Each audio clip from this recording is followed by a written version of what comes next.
Hi friends, learning and speaking English is your problem? So my English partner is here with you to improve your grammatical and speaking skills in English. This channel also fulfills your academic and competitive examination needs of English. Why are you late? Let us get started.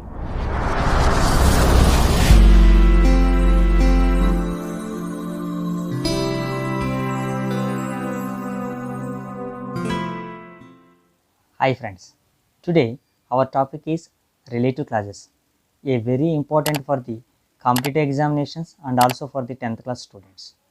Before going to the topic, you should know what is a clause. Clause means a group of words that contain both a subject and a predicate. Here is an example for you. John is a good soccer player. As you know, so John is the subject, the rest of the part of the sentence is predicate part. Actually, predicate means a group of words which tell about the subject.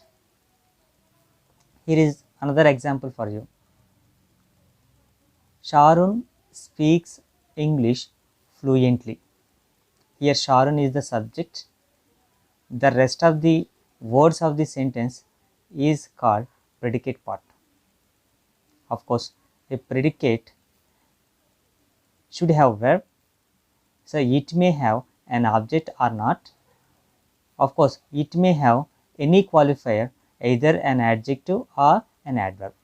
In detail, predicate means the part of a sentence that gives information about the subject. Here we must discuss types of clauses. We have two types of clauses.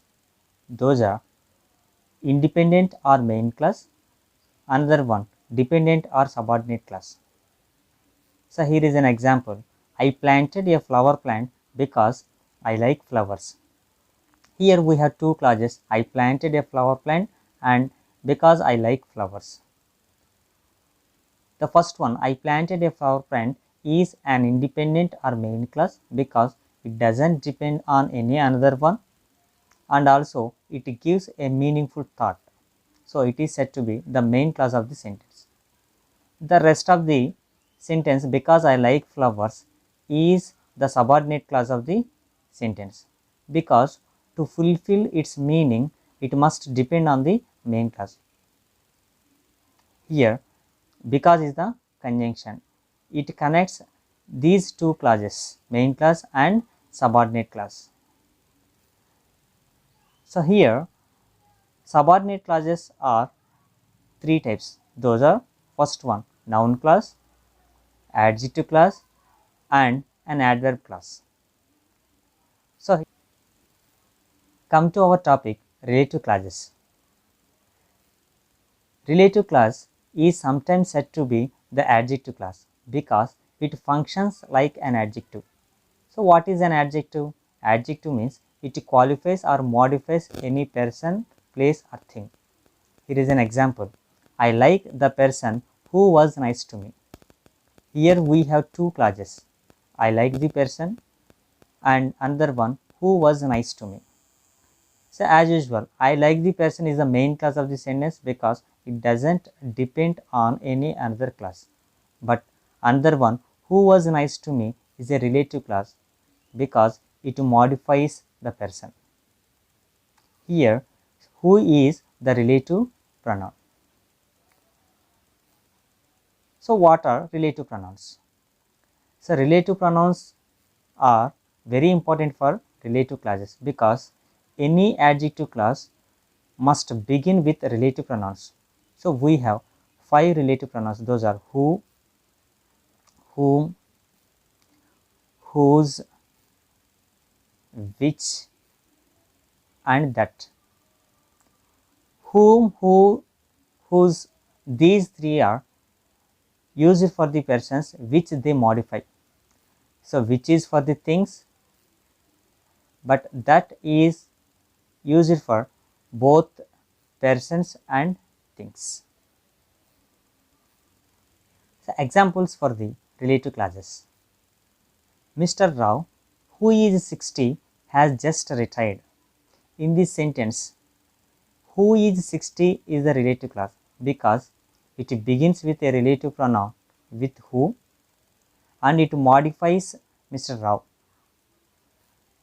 Another sentence, this is the house which Jack built. So what is the relative clause here? A sentence which begins with which is the relative clause because it modifies the house. So another sentence, Mary Curie is the woman that discovered radium. So here the relative pronoun is that discovered radium. We have two types of relative clauses. They are defining relative clause and non-defining relative clause. So come to them with a detailed manner. The characteristics of defining relative clauses are as follows. Of course, defining relative clause gives necessary information to the noun and also it is not separated by the commas. Here are some examples. I like the woman who lives next door. Of course, who lives next door is a relative clause. It gives necessary information about the woman. She has a son who is a doctor. Of course, who is a doctor is a relative clause which gives very necessary information about son. So, it is a defining relative clause. We bought a house which or that is 200 years old. The clause which or that is 200 years old is a defining relative clause. Of course, here we can use either which or that to modify the house. So, you can find in these three sentences, so defining relative clause is not separated by the commas. Come to the non-defining relative clause. The characteristics are, it gives additional information which is not necessary. Of course, so these are separated by commas. Some examples are, my boss who is very nice lives in Delhi. So, who is very nice is a clause which is not necessary. So, it is separated by the commas.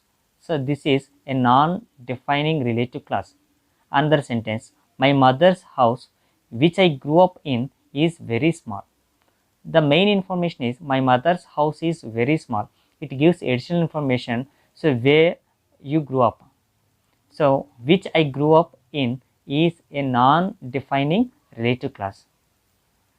Another sentence, last week I bought a new computer which or that I don't like now. The main information is you bought a new computer, but the additional information which are that I don't like now. So, these are the sentences, these are the clauses which are separated by the commas.